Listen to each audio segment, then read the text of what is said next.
and then just sort of go. Oh, so close!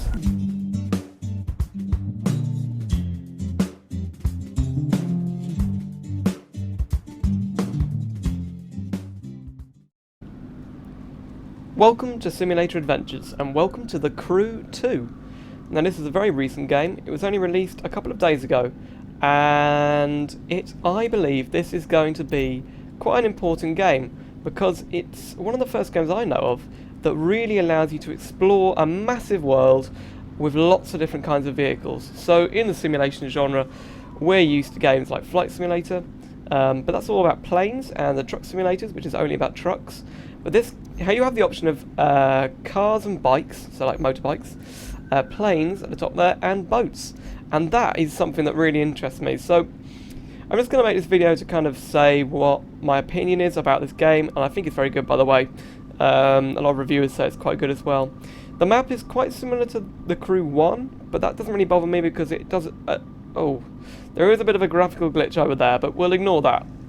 So yeah, there's a few bugs, but other than that, the game is pretty alright. That's really weird, isn't it? I've got those cars driving in the middle of thin air. But anyway, so do you remember when you first played maybe Microsoft Flight Simulator? Because that, I know, is what a lot of people got into the simulation genre with, and especially with flight simulators. Oh, yeah, people do jump out of the way, but you end up hitting them.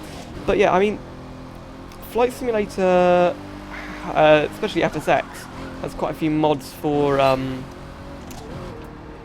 boats and cars, but they're not really very good. And Flight Simulator X and all the other flight simulators now are of course the full world. There are a few that aren't the full world, like Aerofly FS, which is just like a small map. But this world is massive. It's very detailed. I'd say it's good 100 miles or so across. You've got real locations. You've got about maybe a dozen major cities, which is really cool. You can zoom in, and you can, as you can see here in Miami, which is where we are now. Just quite take a while to get to zoom in. So the weather is quite dynamic, which is quite cool. This is the city, and it's really detailed, and I love it. This is the kind of detail I wish games like Euro Truck would go into. But of course, while Euro Truck is becoming more and more detailed every time they update the game, and American Truck Simulator 2, American Truck Simulator 1, I mean, just American Truck Simulator as well. The DLC is getting more and more like this kind of level of detail. But yeah, this I think gives real hope for the simulator genre. Could you imagine a game where you could drive any kind of vehicle, so a plane, a car, a motorbike, a boat, anywhere in the world? And I mean, the roads don't have to be all modelled or all that. We could have a scaled down version of the Earth, and that would be really cool. And though this is multiplayer as well, so anywhere you go, you will see people, real people, who are randomly in your session, just driving around. And that is really cool. The physics are quite good. I'll show you what happens when you change to a plane. There you go. It's very smooth, I love it. All the vehicles have interior views, which is amazing, and you can look around them quite freely. Obviously the modelling on this isn't quite Flight Simulator level, but the physics are good. And it's got a Spitfire. And that is just amazing. Spitfire is a kind of a plane I want in a lot of games. Or you can do tricks, you can pull tricks, go under this bridge maybe. Oh! Whoa! That was close. The controls are a bit touchy. They're a bit sensitive. I'm sure you can adjust that though. So basically the aim of this game is to gain as many followers as possible. And if you've played the Horizon series of Forza, you'll probably say that's quite similar. And later this year, we're getting Forza Horizon 4, which should be interesting. It's going to be set in the UK, and UK really hasn't had many. Let's do it. Let's do this. The UK hasn't had many open world racing games, so that should be really cool. Just how good a pilot Sophia is. She set a ton of records, and this is one of them. See, it's got a Maybe story. not the biggest, but it's still a mark she set, and something for you to aim for. It's got a story, but I don't really follow it. I 2, 1. just sort of like to play the game You're just for gonna be the asked to perform a list of stunts. Finish one list, and you'll get another. Okay. Low altitude. Oh! What's X? Hold X to use extreme mode. Roll faster. Ooh. Oh! Oh! So yeah, the crashing physics is not great. When you hit something, you just bounce off.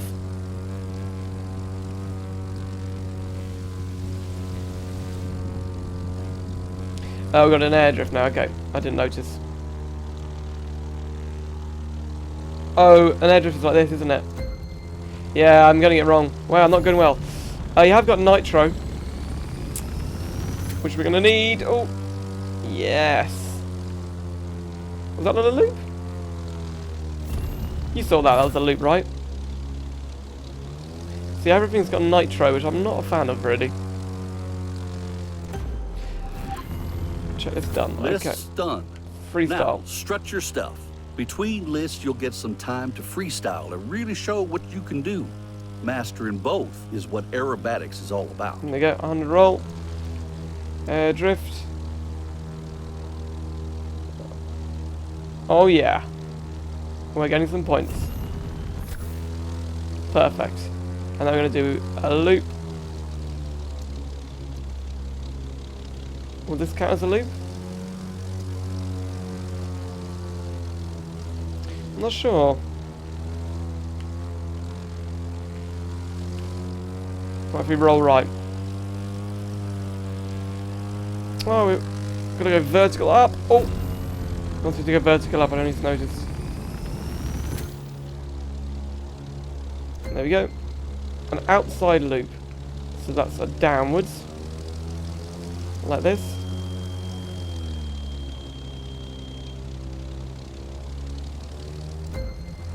And then plunge downwards.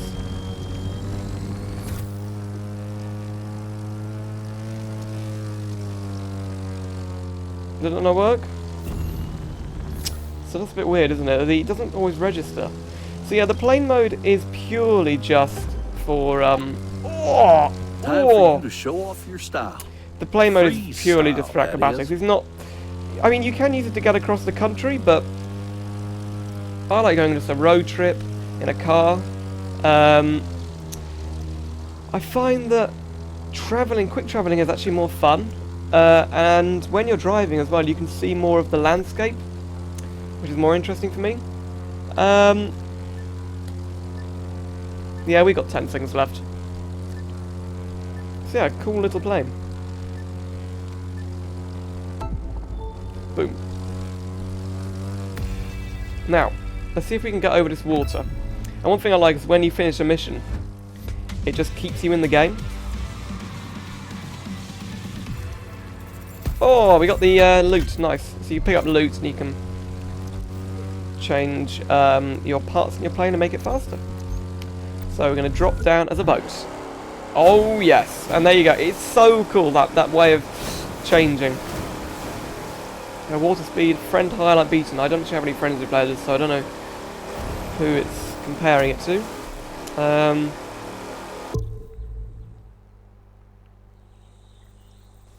Yeah, that's me. There we go. Yeah, excuse the profile picture. I don't really put serious profile pictures up usually. You know, if you're gonna have a profile picture, might as well be fun, right? Ooh, mind it, mind it. There you go. And then somehow we just have to. Oh no. I didn't want to do that. Are we in Seattle? I want to go to Seattle. It's over there, isn't it? There you go. Now there should be the Space Needle. There it is, look. Reminds me of Frasier, if you ever watched that show. Ooh, not looking very high res there, Space Needle. But let's go over there. In fact, can we jump ahead? Travel to. Lovely. Oh no, it looks fine actually, doesn't it? So, one thing you can do, I'm hoping this is going to work, if you decrease the speed as you get up to these, and then just sort of go... Oh, so close! Come on, we can get up there, so you can just kind of mess around with this. Anyway, this, to round off what I was saying earlier, I've showed you a bit of the game, and I'm going to finish off by saying why I think this game is important for the sim game genre. This proves that we can have a massive open world game with lots of different vehicles doing lots of different things in a multiplayer environment, and that is something I think we dearly need in the sim game genre. I want a game where you can drive almost anything, and you can have like Euro Truck tasks, and you can do flight sim jobs like carrying passengers and freight, and the whole world will be interdependent.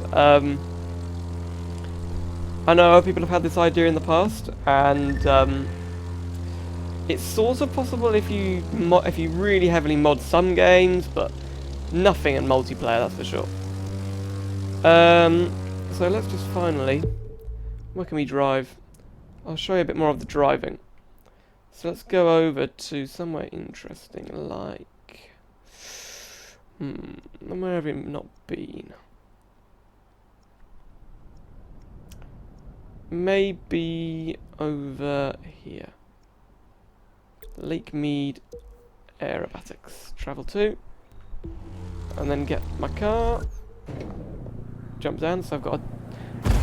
Oh dear, yeah, so the crashing is just works like that. We've got an Audi TT. Where's the Hoover Dam? Lake Mead. Aha. We'll travel over to the Hoover Dam for a little bit of a finale. Water jump. Is this the Hoover Dam? The map is slightly struggling to load, but that is the Hoover Dam. There you go. So yeah, a few glitches, a few bugs, but other than that, it's pretty good.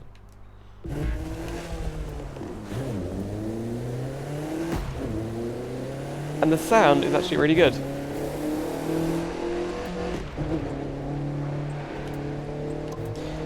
Look at the it says Las Vegas over there, that's quite interesting.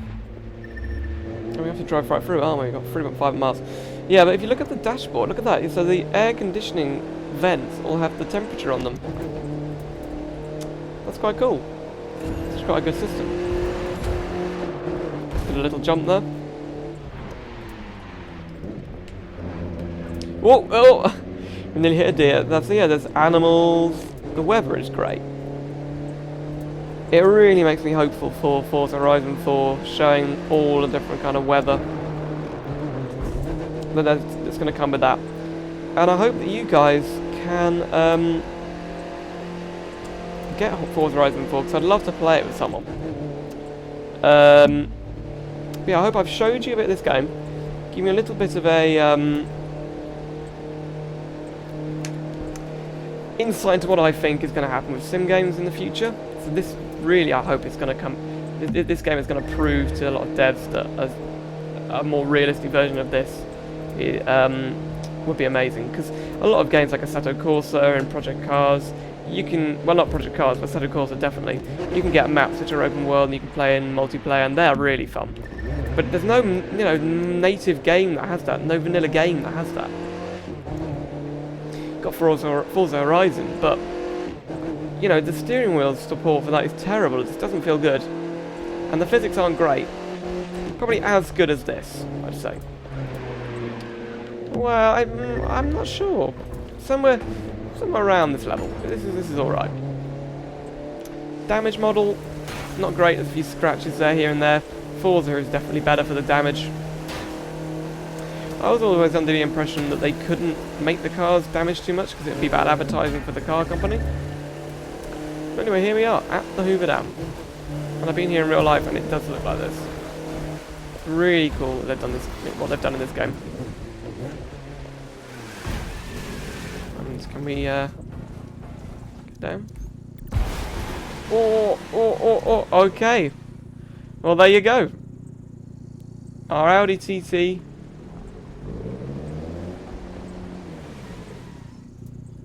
Wow, that water's very quiet, isn't it? That water's almost silent. Oh! Oh, no!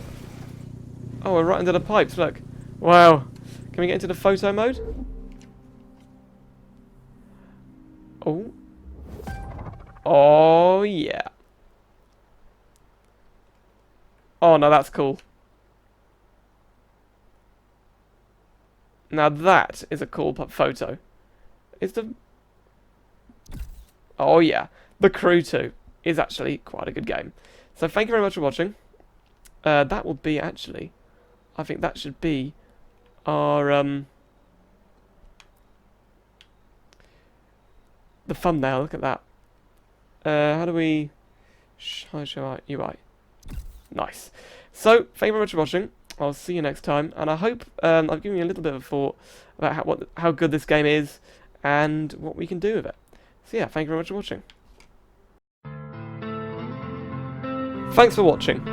Subscribe to see more content from my channel, or check out these videos to see more simulation gaming on Simulator Adventures.